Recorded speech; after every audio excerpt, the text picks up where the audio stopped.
Hello, my name is Cat and welcome back to another video.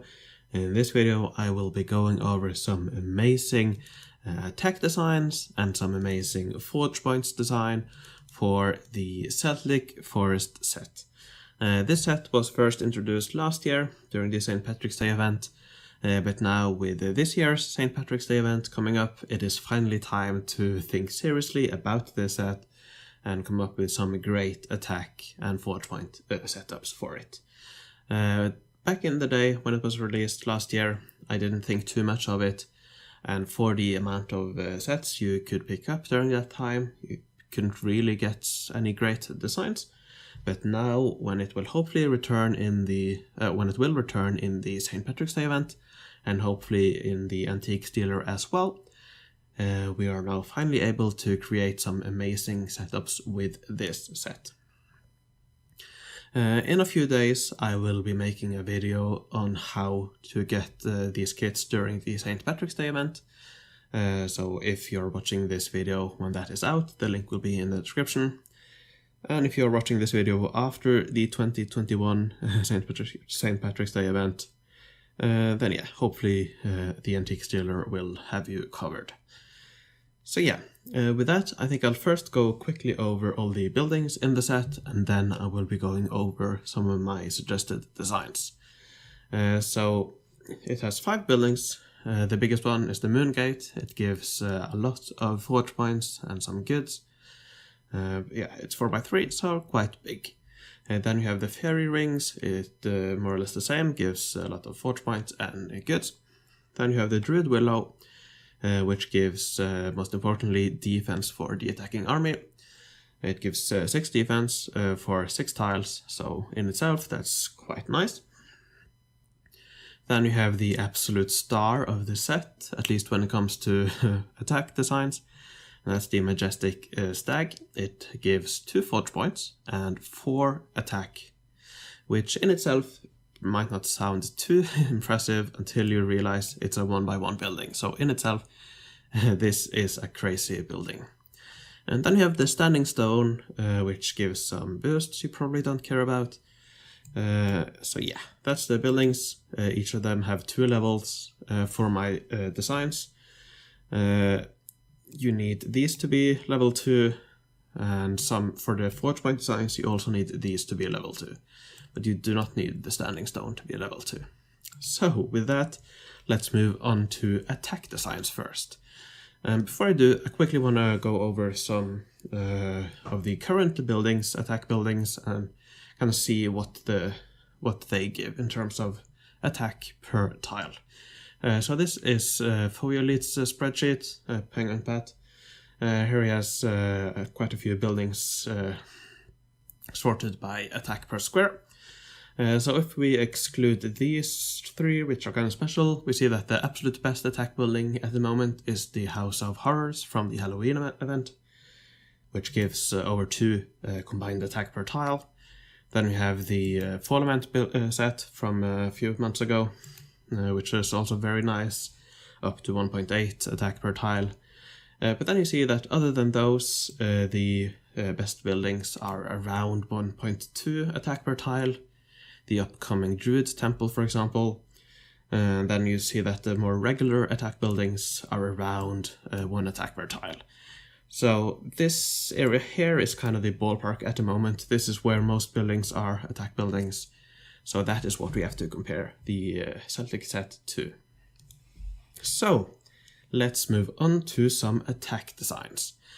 And to be honest, there is mainly only one design I want to show you, because I think it's the absolute best. I'm not sure it can be improved much, but that is this design here. Or actually all 3, which are just variation of the same. So this design here, this one gives 32 attack and 24 defense for your attacking army, which is quite nice. It also gives 16 forge points, which is very nice, but if we look at per tile stats, we see that that is 0.65 attack and 0.49 defense. So already this gives 1.14 attack per tile. So if you go back here, that's already almost as much as the Olympic treasury, which is only defense. So yeah, it's already a very nice set. And one thing to keep in mind is that the Druid Willows here, they do need roads, or they require roads. They will say that they are not connected, but the boosts themselves, so the defense boost this one gives, you will get that no matter if it is connected or not. So we can leave this unconnected and still get the boost. So all of these designs that I'm about to show for attack, you don't need any roads at all. So for all of these, no roads are required, and you will still get all of the forge points and attack. So that's very nice.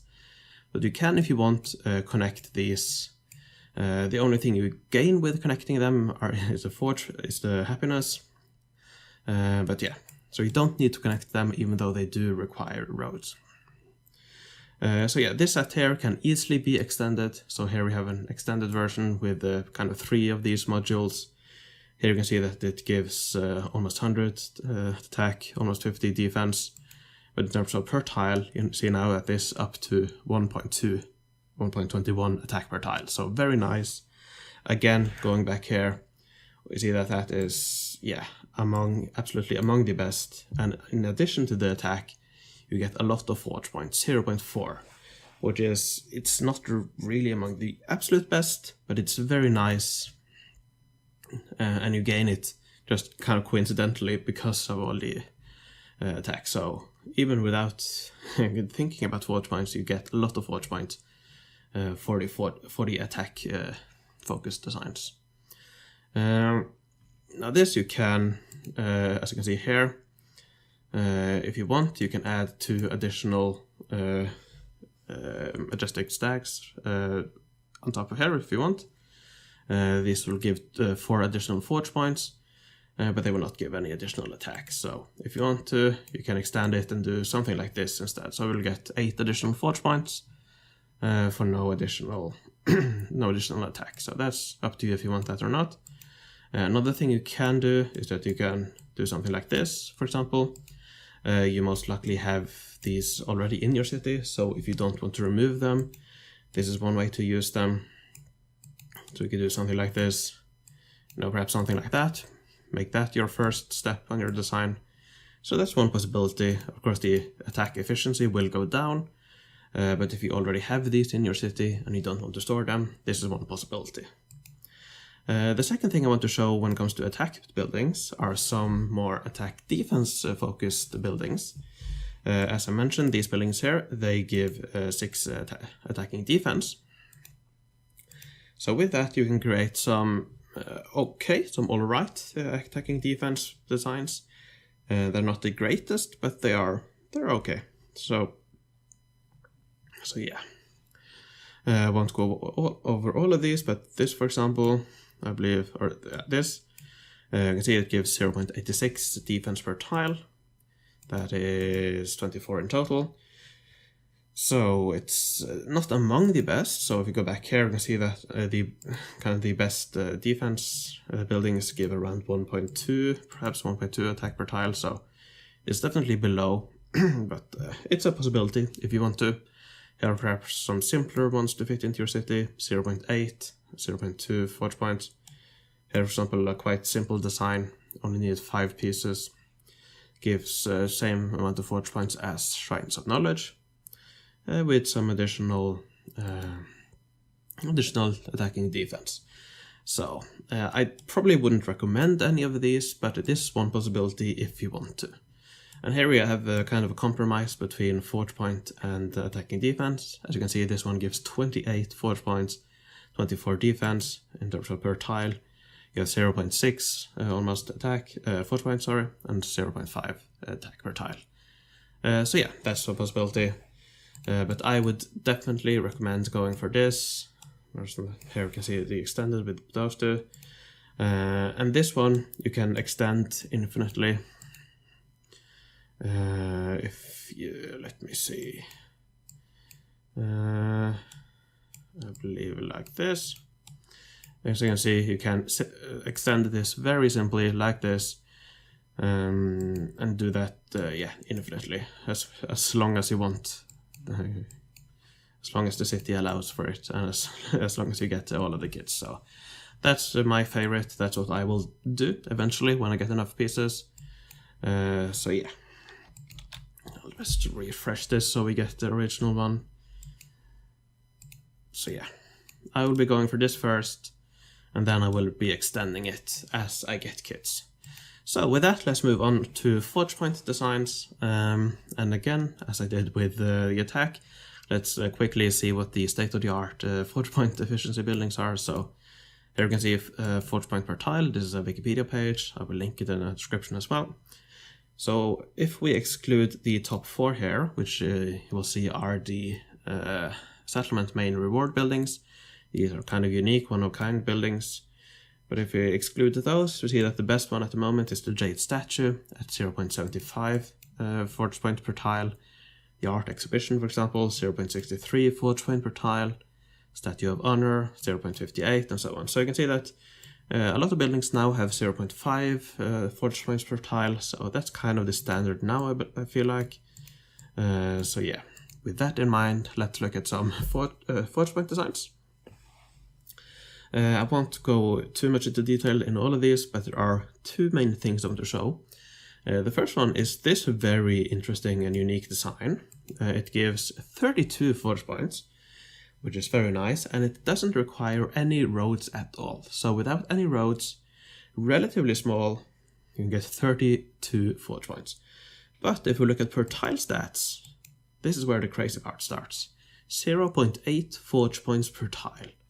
So if we go back here, you can see that if we again exclude the settlement buildings, it is actually the best forge point building out there, which is, to me, I find that very crazy. So yeah, this is one possibility. This again need no roads.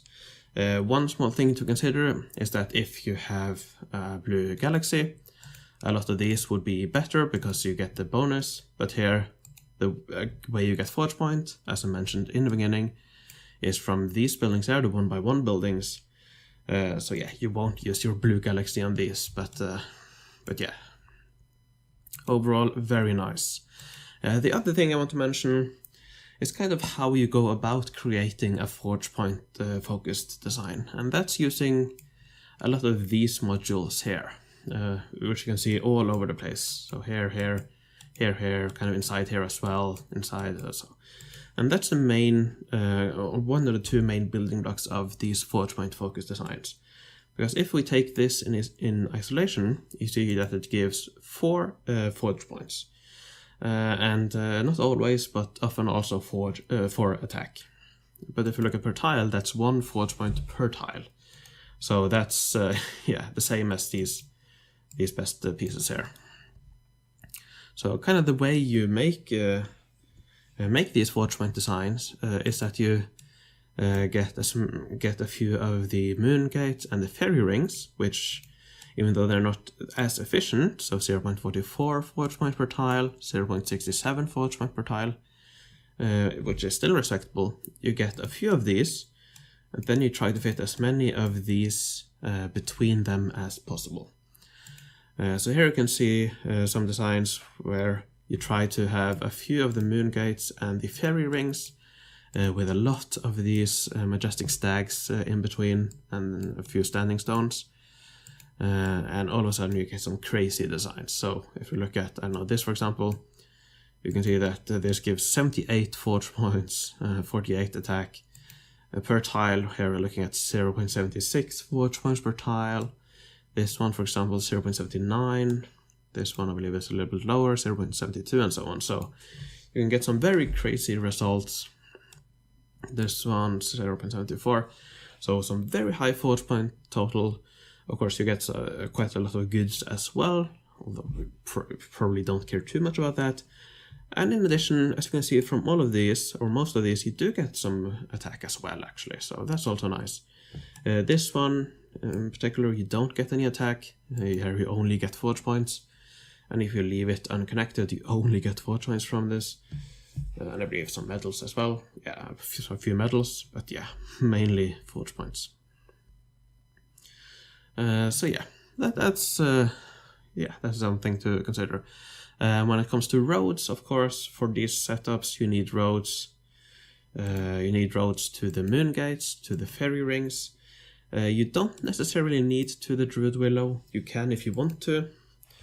But if you don't, and you don't need to, you could, for example, get an additional Majestic Stag there as well.